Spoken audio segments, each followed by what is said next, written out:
The military historian Martin van Creveld has described him as the most competent human being who ever lived.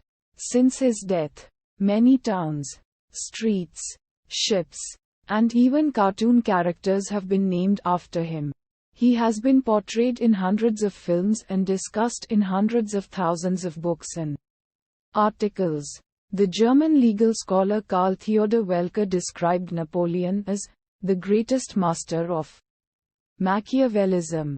When his contemporaries met him in person, many were surprised by his apparently unremarkable physical appearance in contrast to his significant deeds and reputation, especially in his youth, when he was consistently described as small and thin. English painter Joseph Farrington, who observed Napoleon personally in 1802, commented that Samuel Rogers stood a little way from me and seemed to be disappointed in the look of Napoleon's countenance face and said it was that of a little Italian.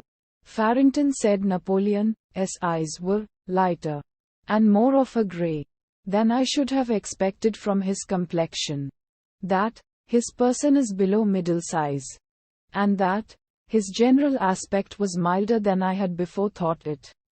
A personal friend of Napoleon said that when he first met him in Brienne-l'Eure Chateau as a young man, Napoleon was only notable for the dark color of his complexion, for his piercing and scrutinizing glance, and for the style of his conversation.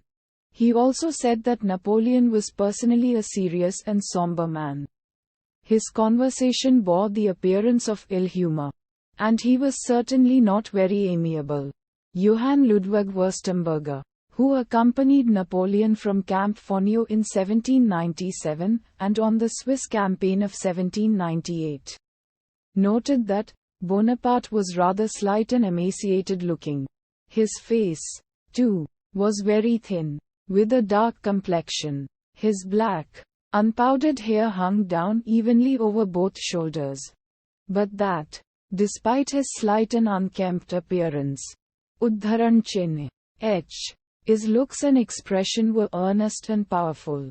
Denis Davidoff met him personally and considered him remarkably average in appearance.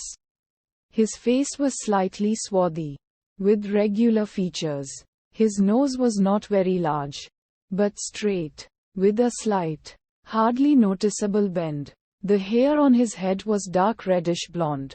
His eyebrows and eyelashes were much darker than the color of his hair, and his blue eyes, set off by the almost black lashes, gave him a most pleasing expression. The man I saw was of short stature, just over 5 feet tall, rather heavy although he was only 37 years old. During the Napoleonic Wars, he was taken seriously by the British press as a dangerous tyrant, poised to invade. Despite or due to his average size, Napoleon was mocked in British newspapers as a short-tempered small man, and he was nicknamed Little Boney in a strong fit.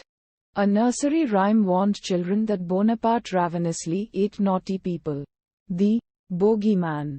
The British propaganda about his supposedly small size was so successful that many people today know very little besides this untruth about him. At 157 meters, 5 feet 2 in, he had the height of an average French male but was short for an aristocrat or officer. Partly why he was assigned to the artillery, since at the time the infantry and cavalry required more commanding figures.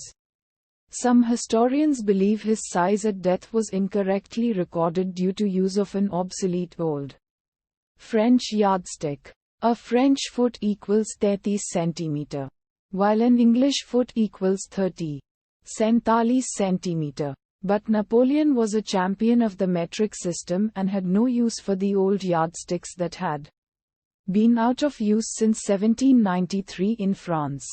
It is likely that he was 157 meter, 5 feet 2 in, the height measured on Saint Helena, a British island, since he would have most likely been measured with an English yardstick rather than a yardstick of the French old regime. Napoleon surrounded himself with tall bodyguards and was affectionately nicknamed Le Petit Caporal, the Little Corporal, reflecting his reported camaraderie with his soldiers rather than his height. When he became First Consul and later Emperor, Napoleon eschewed his general's uniform and habitually wore the green colonel uniform, non-hussar, of a colonel of the Chasseurs, a cheville of the Imperial Guard, the regiment that served as his personal escort many times. With a large bicorn, he also habitually wore, usually on Sundays, the blue uniform of a colonel of the Imperial Guard Foot Grenadiers, blue with white facings and red cuffs. He also wore his Legion d'Honneur star, medal and ribbon, and the Order of the Iron Crown decorations, white French-style culottes and white stockings. This was in contrast to the complex uniforms with many decorations of his marshals and those around him. In his later years he gained quite a bit of weight and had a complexion considered pale or sallow, something contemporaries took note of. Novelist Paul de Kock, who saw him in 1811 on the balcony of the Tuileries, called Napoleon yellow, obese, and bloated. A British captain who met him in 1815 stated, "I felt very much disappointed, as I believe everyone else did, in his appearance. He is fat, rather what we call pot-bellied, and although his leg is well shaped, it is rather clumsy. He is very sallow, with light grey eyes, and rather thin, greasy-looking brown hair, and altogether a very nasty, priest-like looking fellow." The stock character of Napoleon is a comically short, petty tyrant, and this has become a cliché. In popular culture, he is often portrayed wearing a large bicorn hat, sideways, with a hand in waistcoat gesture, a reference to the painting produced in 1812 by Jacques-Louis David. In 1908, Alfred Adler, a psychologist, cited Napoleon to describe an inferiority complex in which short people adopt an over-aggressive behavior to compensate for lack of height. This inspired the term Napoleon complex.